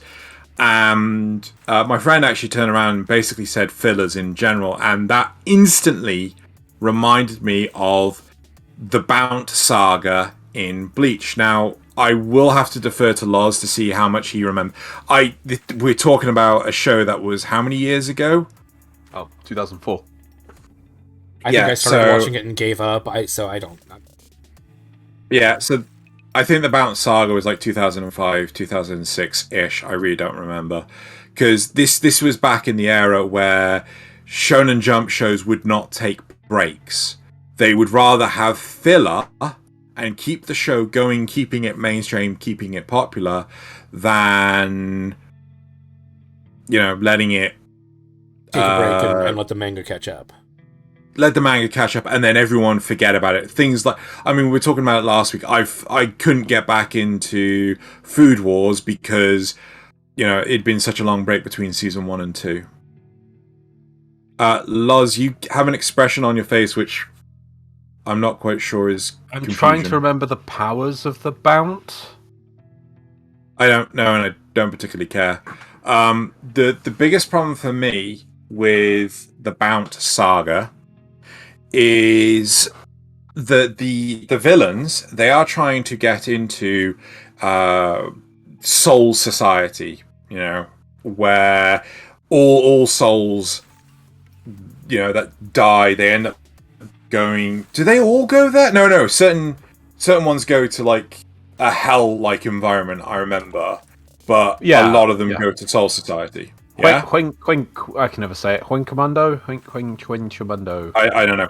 That's where the hollows Bad went. If you're a murderer or something, Yeah. So with the Bount, I can't remember the origin of them, but they wanted to go to Soul Society, but they weren't legitimately allowed to go to Soul Society, right? So they had to break into Soul Society, and they had to do that with the powers of one of the other characters. Now, that character had spent all his powers in the previous arc, in the previous saga, and he was defunct. He couldn't do it, but they could still use him to break into Soul Society. They captured him, I know, at least twice. I think they end up capturing him 3 times, and every single time he refuses to help them to get into Soul Society, and he gets rescued by the motley crew of characters of Ichigo, Rukia, and I want to say Chad. Was there actually a character called Chad? Yeah, there was a character called Chad. Yep. Yeah. Okay. And I can't remember in Irihime. Can't remember. Yeah. Yeah. Right. So the Ishida, the character that was to his powers were going to use the Bount to get into Souls.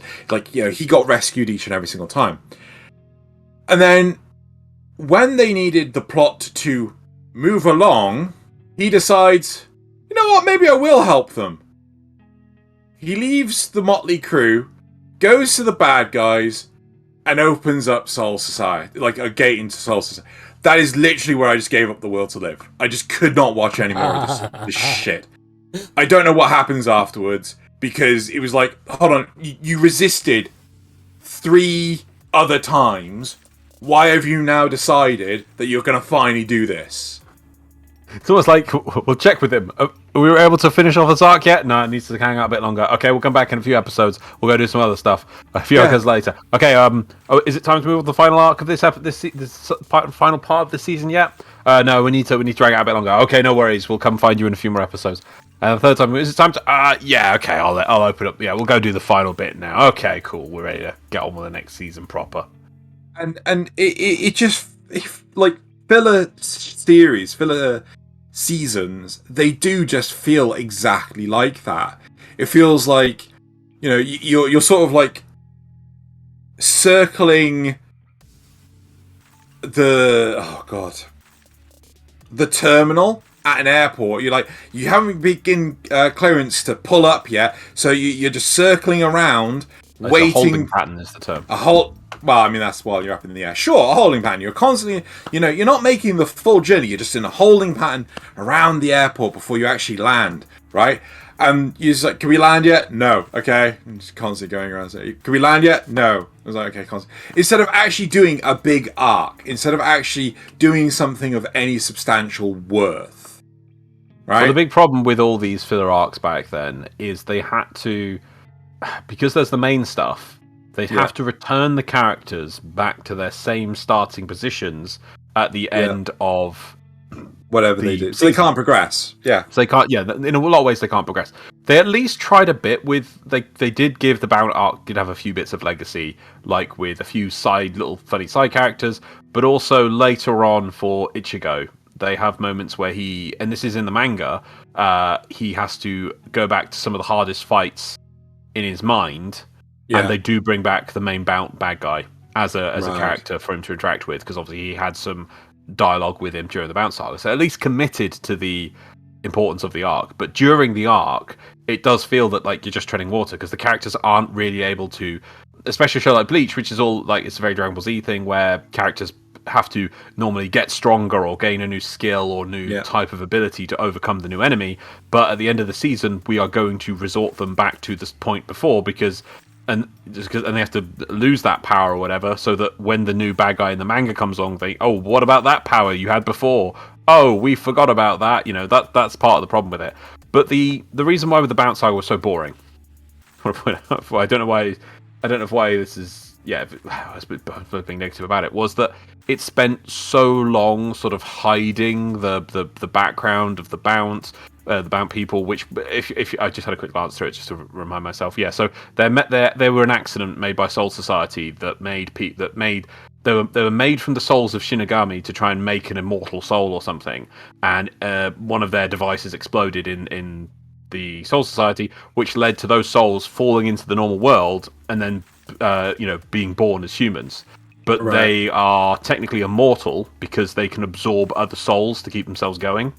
Right. So all the things like our history of vampires and things comes from them, and also that they got persecuted because they'd forever be seen. If they stayed in one place, they'd be like, "Why aren't you aging?"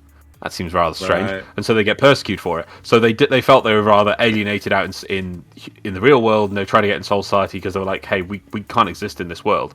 But the Soul Society was just like, which is rubbish. They keep this bureaucracy. Oh well, we can't admit our failures, kind of thing, so they don't let them in. But they spend so long, and it's so dreary on this sort of seeing the persecution of the Bound in the real world. And there's like they can summon these magical dolls is how they fight using their powers.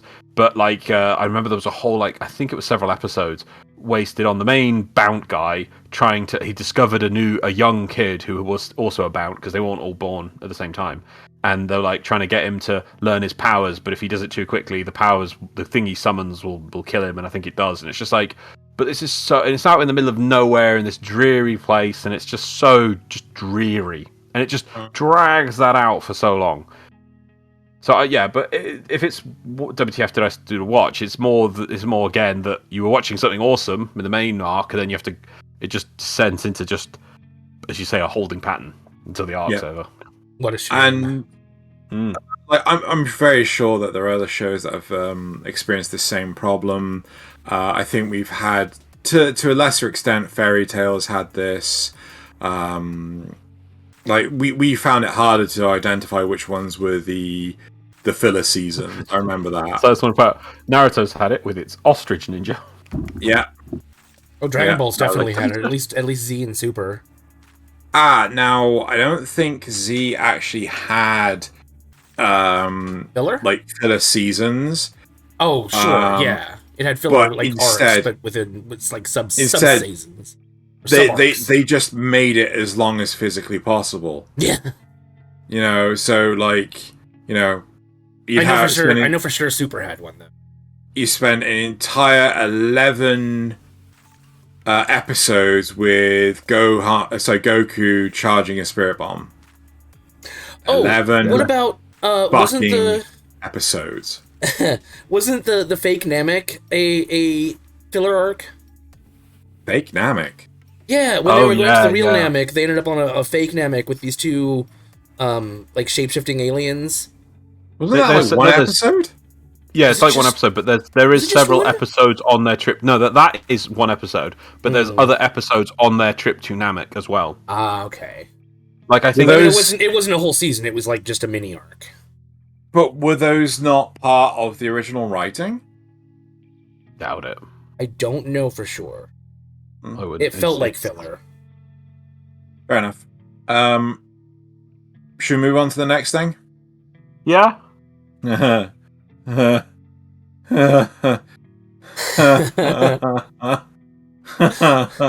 Xeno's reaction, I'm kind of glad I haven't seen this. Well, Xeno's fallen to pieces. I sadly didn't manage to watch this. It is my goal in life to finally finish this season. I have tried 3 times to finish the show, and I love Gundam. And yeah, I have not been able to watch this the whole way through because I just can't. I forgot to try again. I'll probably try again after we finish recording, actually, because I need to. But I'm just gonna flat out say straight off the bat, don't watch this series for the love of fucking Christ. Save it's on Crunchyroll. Wow. I couldn't give a flying fuck. It's awful. It is the. What was Miyazaki? That's the name of the Studio Ghibli, the really famous. Right. It feels like Miyazaki did a ton of cocaine, and then decided to direct Reconguista. Right. The Gundam itself, the G-Self, right, is a really cool design. I actually really like it. Yeah, very different from the majority of the Gundam designs. And if my favorite Gundam is Exia, because again, it looks similar to most of the lead Gundams, but again, it looks different enough for me. So I actually really like the design of G-Self. The plot of this show makes no bleeding sense. There is no coherent method behind the madness. Right? They do some... Like, the problem is, like, I have blanked this series out so badly because I hate it so much. There's one key scene which we ended up showing Nasuth just to show how crazy this series is. Did you? Yeah, we showed it to you, was it last week? Yeah. Oh, God! Yeah. I don't... And in the stairs? Yeah. Oh, yes! Oh! Like, I'm going to paint you a picture. No spoilers, just a picture. So we have our main protagonist who is a soldier for one of the factions on Earth, and he is accompanied by the first pilot of the G-Self, right? Somehow he has adopted... I would have liked it if she stayed as the pilot. I'm just going to throw this out there. I don't know why they had to swap the pilot, but... But in this... Right. Yeah. In that scene, she's not with him. They're there. He's not with her in that scene. Who is he with? He's with someone. Girl. Not redhead girl.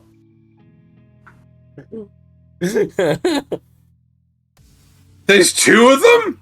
It's lightish red, not regular red. There's pink-head girl, which is annoying childhood friend, and then there is redhead girl, who is, for some reason, fails at piloting giant Gundam to fight against a worker suit and gets captured, and then just sort of acts aloof and annoyed at a protagonist for the rest of the time. I haven't watched all the show. I've watched like 8 episodes of it. Yeah. I don't think I could find any screenshots of her. But anyway, so Loz probably knows more about this show than I do. The start of the show, I know quite. Yeah, the redhead girl, right, is the main this girl. She takes off the helmet after she gets captured in the first episode while she's piloting the G-Self, and her massive mat of hair comes flowing out. It's like down to her waist kind of thing, and like massive amount of red hair. Whereas the pink-haired girl, it's rather short, kind of weird. Anyway, sorry, actually, let's. We were talking about the stupid scene. Let's talk about the stupid scene. Anyway, so protagonist, he's trying to find red-haired girl. Yes. And a random childhood friend is with him. He runs up a flight of stairs into a solid brick wall. Well, no, that's not a little bit correct. No, so they're in a building which is apparently confusingly designed, and it's not rather sensible. And so they're trying to run around this building to find redhead girl who's like at the top or something. And so he runs forward up some stairs, and he's like makes up like seven steps, right? And then there's a wall in front of him now, and a wall to his right, and the stairs continue on to his left. So he does a 90-degree turn to the left, more stairs in front of him. He then walks up those stairs, runs 9 or 6 stairs, runs up those stairs, straight into a wall, which he should have seen because it's a wall. I mean, unless he doesn't have object permanence or something, I don't know. But there's a wall in front of him, and so he runs upstairs, turns, runs up walls, bam! Oh my god, this place is a maze. Even at breakneck speed, he should have seen that in time to do something. Did he think it was an optical illusion or something? It doesn't make any sense. It just is the weirdest thing ever. I'm just like, I still don't understand that scene. God, almost 10 years later. Yeah, and it's mind-numbing. There are so many actions in this show. I can't remember them. I just can't. It's so bad. Just don't. If you want an example of, a show that defies all sense of logic and reason, and you hate yourself, go watch Reconguista, but otherwise save yourself the pain and the trauma. It's awful. I can't sodding. See, Death Note, I felt, was almost so... It was verging on that point of so bad it's good. It wasn't quite there, but it was real close. This one doesn't even sound anywhere close to that. I'm surprised at how much I don't remember of this show. Blocked it out. I think your brain must have blocked it out of sheer attempt at self-survival. Yeah, self-preservation. I know they go to Mercury at one point. I didn't get that far. Was it Venus? It does. The also thing is, this show does, well, from what I remember of it, I must have got about 7 or 8 episodes in, and I did not still have a good feel of the factions, what the agenda was, what was happening. The world building is terrible in this show. If I remember correctly, it was down to the fact that Earth, like the Earthlings, were oppressing the colonies. So the colonies were fighting. Yeah, it was standing Gundam. The colonies were fighting back, so they send the one and only Gundam that they had, and it got captured immediately. Yeah, the main guy's in like a worker mech. Yeah, is our protagonist. It's like he's not even in a combat mech, and he just captures a bloody Gundam. Yeah, like, okay. And then it's really not clear who he is fighting for. Like, it doesn't feel like he's fighting for the humans on Earth, and it doesn't feel like he's fighting for the colonies. He's just fighting. Yeah. And it's like, so... Because they get quite chummy with... It's weird. He gets quite chummy with the redhead girl, and the redhead girl gets sad when he kills, like, her mentor or something, who attacks him in a mech. So what was he supposed to do? But then they sort of get chummy with his opposite number in the other side or something, I remember. And that they're like quite chummy. It doesn't... Compared to how gritty most Gundam shows are, where it's showing how you have to fight. Why? Because your friends are going to die if you don't fight. Or, if we don't beat the enemy, they're going to kill everyone. Or, you've got there's people on the ship you care about, and so at the very least you have to defend this ship, and they want to blow up this ship, so you better get out. Again, another benefit for Proto Evangelion, get in the Gundam ammo. I don't think does Shinji ever get slapped for not getting in? Oh god. For not getting in? I don't know. Yeah, does he get slapped? I mean, though? it's famous thing in the original Gundam is where the main character is just like complaining. It's about he's a kid, so he's acting like a kid, and Bright Noah, who's the captain of the first ship, and he just slaps him. It's like, stop acting like a child. Slaps the guy. I think he slaps him twice. And it's just like, it's quite an important scene, because it's like, you have to stop being so whingy like a child. It's like, why do we have to fight? Just, right. Goodness. I kind of wish we could go into more detail about this one, but I really can't. Let's move on. Just go watch Gundam Wing. It's on, as you can Gundam. Well, this is on Double Crunchyroll, so you can watch this up, but if you really wanted to. But if I was to recommend a Gundam show to watch, or if someone to get into Gundam, instead, if you want some, Double O's all right, I guess, but some people don't like it because it gets a bit weird with its political bath, and don't watch the movie. If you wanted something that was just fun to pick up and just enjoy the giant robot side of things, I would actually say Build Fighters because it's fun. Oh yeah, Build Fighters. Right. If you wanted a proper Gundam show to get into,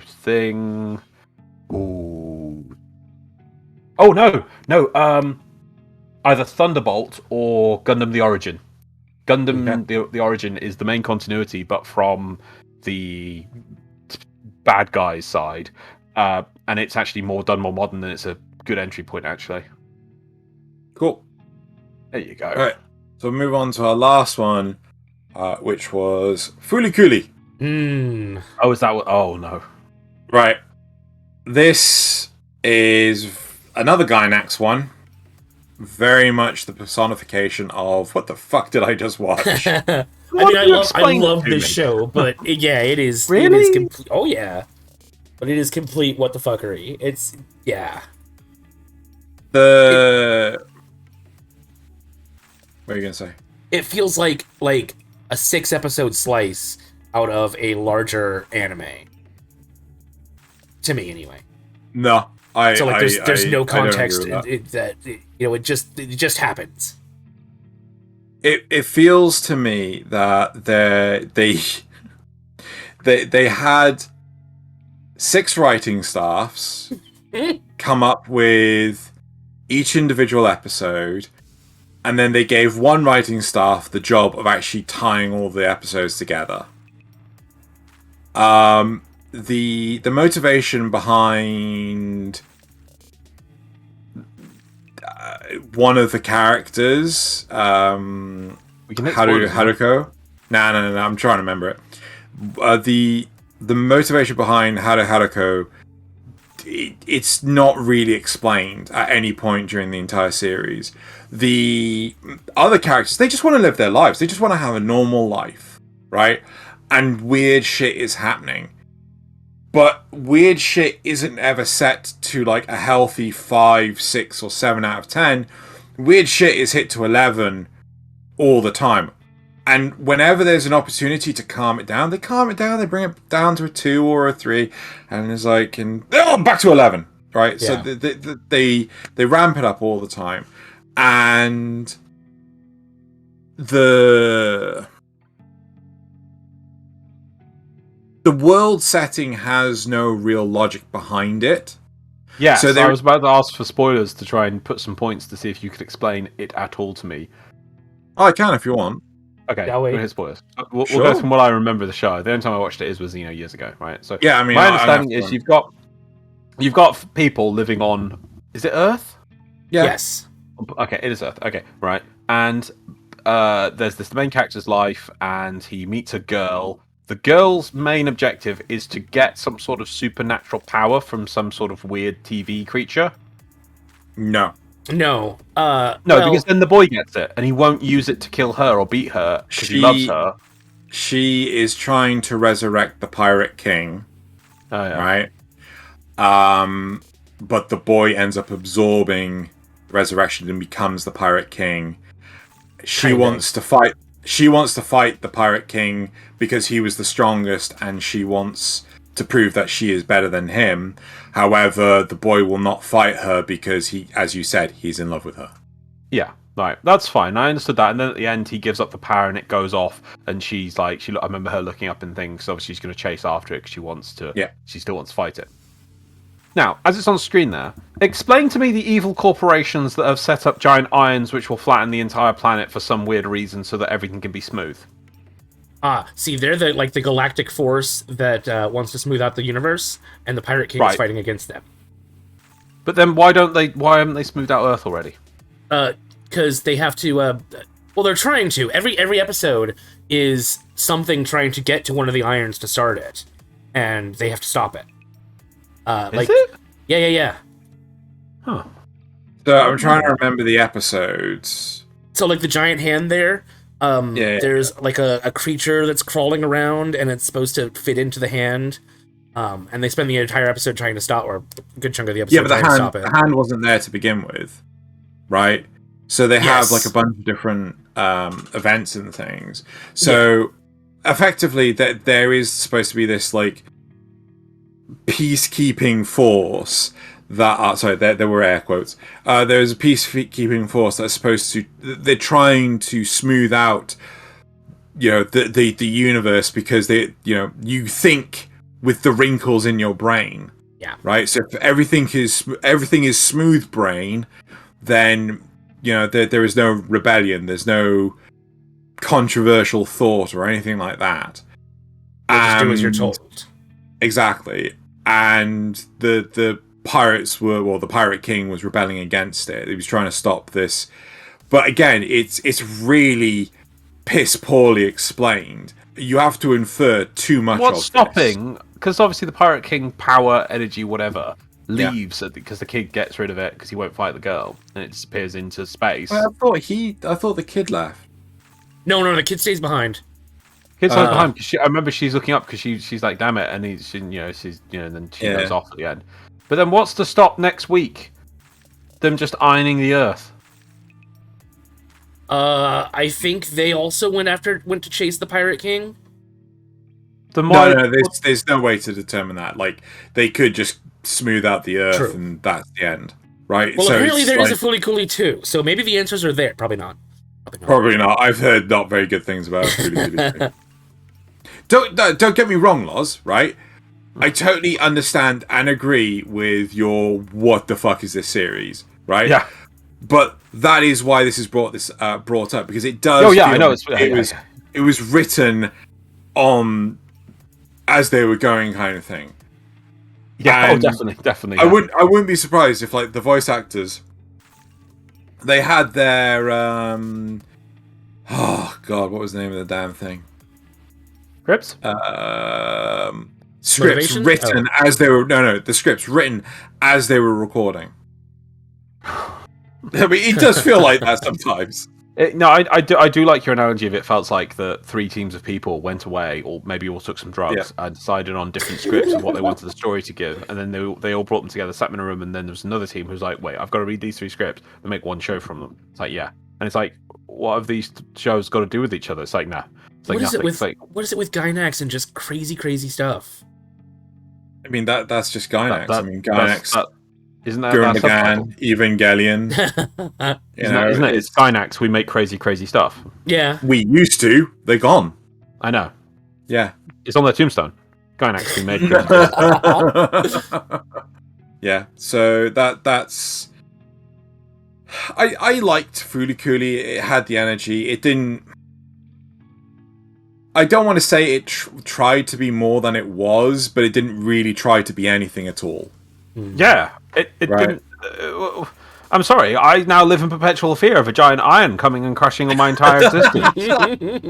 I need that explained or stopped or resistance begun. It's like people on Earth. Like it says how people just want to be on Earth, and it's got you see it's got these things where it's almost like it's coming of age, growing, kids' first love kind of stuff going on. There's a lot of that. Freaking giant iron on the hill. It's going to kill us all. Does anyone want to dismantle that? Do something with it. Shoot it with guns. Anyone? Anything? No, we're just ignoring. But do remember that society just accepted that was like, oh, it's the big corporation building for big corporation. Yeah, that's what I meant about a corporation. So it was weird that there was like the corporation was on Earth, but also there was the iron, and it was like, but what? Why have they got the iron? They're not flattening Earth yet, but it's the corporation is here or linked to it, and it's like it doesn't. It was like, what are they waiting for? It just didn't. It's just so weird. It could have been. I just like what? Don't get but it could have been like, I mean, I'm writing the plot for them, and you shouldn't ever do that. It could have been argued that, because humanity wasn't rebelling against the corporation, they just didn't see the need to smooth out the world yet. But then as soon as Haruko turned up and like, oh, look, we're bringing in the robot, and then we got aliens and shenanigans, there we go. We now have motivation to smooth out the Earth because they're starting to rebel. Mm. if any company starts building a building that looks like a giant iron, I will blow it up myself. Like, I'm not going to accept it. It's like, no, you've built a giant iron. Oh, but that's just the company up there. It's like, no, their iron's going down. I'm going to take it down myself. But then they'll just start smoothing out the earth, won't they? As soon as you start showing any form of rebellion, I think part of it was also that like most people are just kind of oblivious. They just want to live their daily life. And again, that'd be interesting. Maybe if there was some sort of mind control or sort of something of it, or explaining it. But I'm sorry, it doesn't make sense. It was really weird. It took me out of it because I'm like, but it's giant iron. I mean, because you see it, you do see them. What happens when I think a shot of what happens to giant iron? It's like smoothing a planet out. And it's like, oh my god, I live in fear of giant irons now. Right, but yeah, that's just ridiculous. There we go, done. Anyway, I think we're done here. We've spoken about shows that are like, what the fuck even? Also known as Gainax. Oh. Also known as Gainax. A surprisingly large number of Gainax shows. What have you done? Have you broken it again? It's not turning. There we go. I don't know why that wouldn't turn off, but okay. Stop breaking it. Right. So that's it for this. Should we move on to the rest of the show then? Let's move on to the end. That was I think that was very fun, very productive. Cool. Right. So the supporter questions. So from this week we have Thaylien. It's time for supporter questions. As we start, remember to like, comment, subscribe, and ring the bell. Oh, and head over to the Discord to join in on the fun. Let us know what you think, and we may even feature your comment in next week's episode. Also, make sure you follow us on Twitter, because we put polls up there and other questions. We do. Yeah, we just celebrate Happy Thursday. So, yeah. Last week on the previous episode, the topic was starter anime that would be great for people who haven't watched much anime. What is the most obscure anime you know? What's the most obscure anime you would recommend to a person because you know they wouldn't find it without you telling them that it exists? Pat Labor. I mean, how long have I been banging on about Pat LaborLoz? Oh yeah, Euphrates, yeah. I'm gonna say, because I thought it was really good. I think you agreed with me. It was something like Resurrection of Bahamut. Oh god, Shingeki no Bahamut. Yeah. Yeah, it was made for a app game, but it's only 10 or 12 episodes the first season, and it was rather quite mature about what it was doing. You think, oh, it's just gonna be generic fantasy. Don't want to spoil it, but it was so good. Wow, I was quite impressed. Yeah, it was just just some random app game made in anime. So Shingeki no Bahamut, or Rage of Bahamut, Genesis is the first season, and then Virgin Soul is the second season. I've not seen. Have you seen that? Yes, I actually quite like that one as well. Yeah, not as good as the first one. Yeah, and it's not something you're going to pick up a lot of the thing because it's just generic fantasy, but it's done quite well. I was impressed. I did really enjoy it. I would say probably Iria. Because it's another shortish one. It's got the Terminator vibe where you've got this unstoppable killing machine, and it's a relatively simple tale. It's not too complicated. I mean, there's some sci-fi stuff in there, but yeah. I don't know a whole bunch of people that know about it. Yeah. I have heard people recommend it to me, so I think I tried to watch the first episode, but I just wasn't in the mood at the time, so I need to get back to it. So Zrugel says, Zrugel, I can't read that font. Don't do that to me. Do that to Loz. I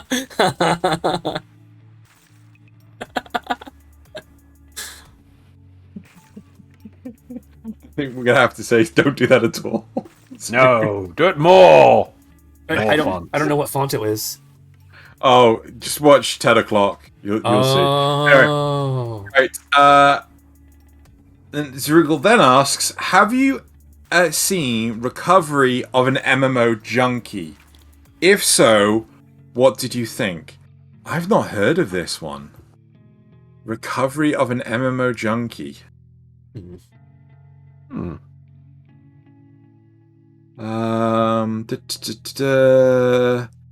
Came out in 2017, it seems. Mariko Marika is a 30-year-old successful career woman who decides to quit her taxing corporate job and become an elite NEET and find a more fulfilling life. She joins an online MMORPG, Fruits de Mer, and creates a male character named Hayashi as her avatar. In the game, Hayashi meets another character, Lily, a high-level player who helps him learn the game. Hayashi and he become close friends and he joins her guild at Home Party. Meanwhile, in the real world, Mariko has a chance encounter with a handsome elite company employee, Yeeture Sakurai, who may have ties with her online life.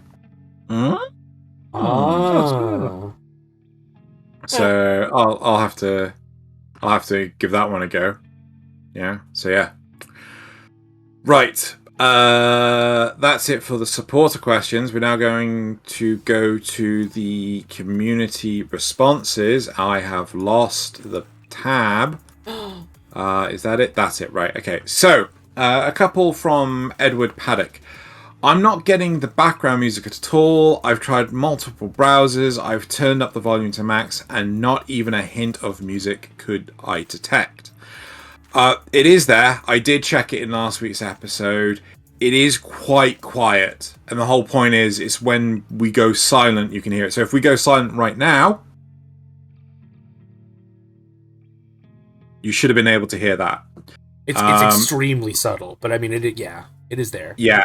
It is there. It's mostly for people that are wearing like headphones and things.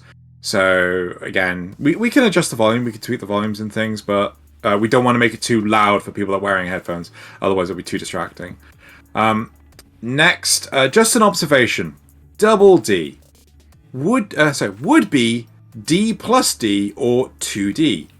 The name of the show is DXD, making it D squared. Just saying, right? Okay. Just gonna throw this out here, right?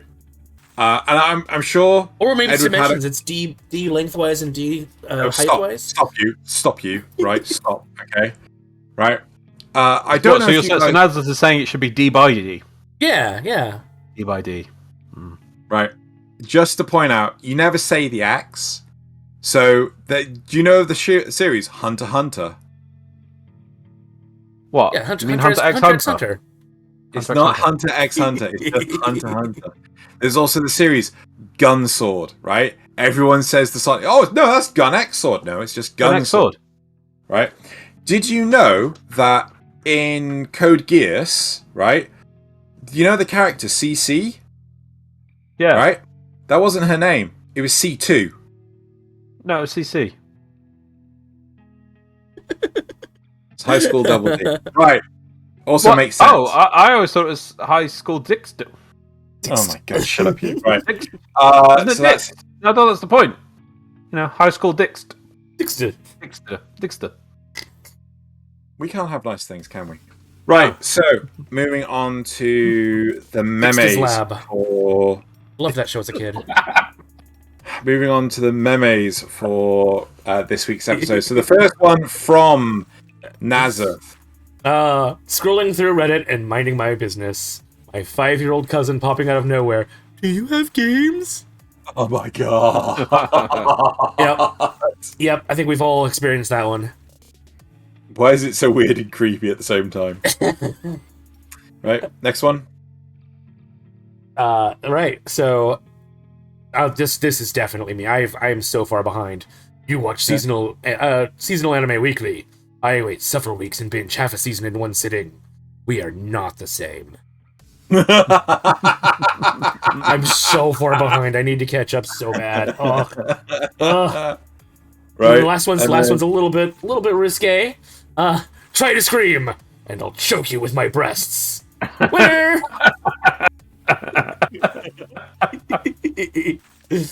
I knew you guys would love that one. I've seen that one before. You know, so that's not the original dialogue at all. Apparently, it's real dialogue, but it's not the original dialogue. And effectively, it's replaced with, instead of Komi winning at the bottom, it's Goku Super Saiyan it up.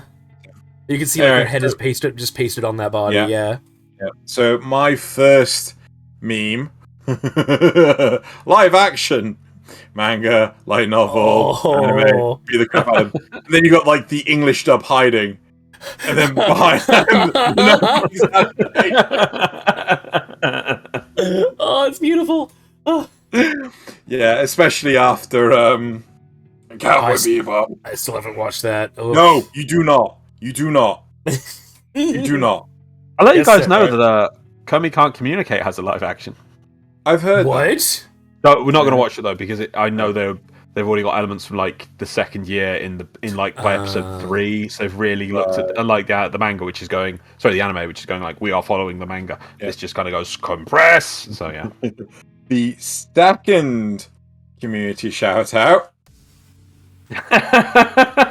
Oh. So it's the vote in episode yes 1 or 2 of Squid Game. Yeah. Roxy or Megaman. No, it's only 3. I think it's the start of 3. No, because they go. It's in episode 2 that they're all back in their normal lives. You mean episode 3? No, 2. Episode 1 is like entirely just background rubbish about which I almost couldn't stand the first episode because it takes like the whole first episode to get them there. Oh, okay. If I recall, maybe okay. Anyway, so yeah, that's one. Roxy or Megaman. That's a hard choice. Megaman for me, definitely. I don't know. I feel like Roxy, but anyway. So that was my second community shout. My third, meme even. I mean, explosions. I mean, you know. Right. So we're gonna hit my third one. There we go. There's so many versions of this.